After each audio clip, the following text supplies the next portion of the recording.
Really interesting perspective you have, and of course, after watching your session and like hearing all of this, it's like get even more inspired, Mm. and Thank it you. made me think about how you actually like.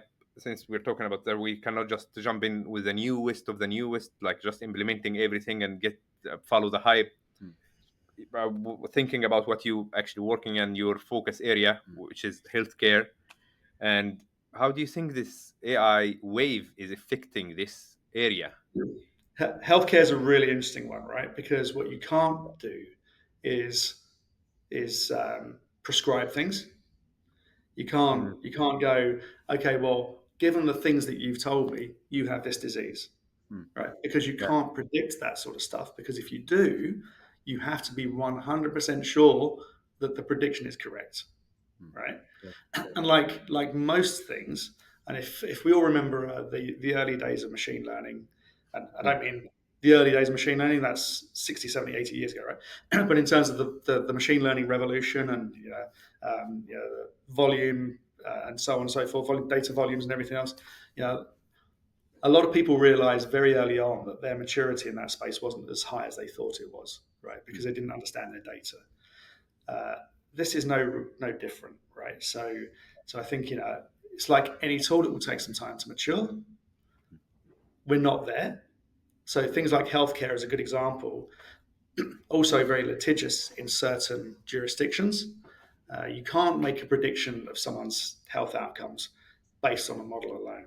You have to have a doctor there. Mm. What you can do is go, okay, well, when I present at a doctor's, I'm going to fill in the form.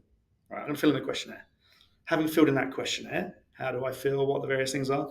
When I go for my consultation, maybe at that point, I'll send a message. The AI will send a message to the doctor that says, "This person, as Martin has presented with these conditions, it could be possibly one of these five things."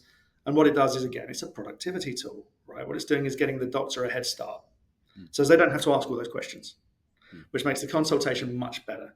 If you think about the back end of that, maybe the doctor, I mean, I don't know if you've ever seen GP surgery sort of systems and things like that.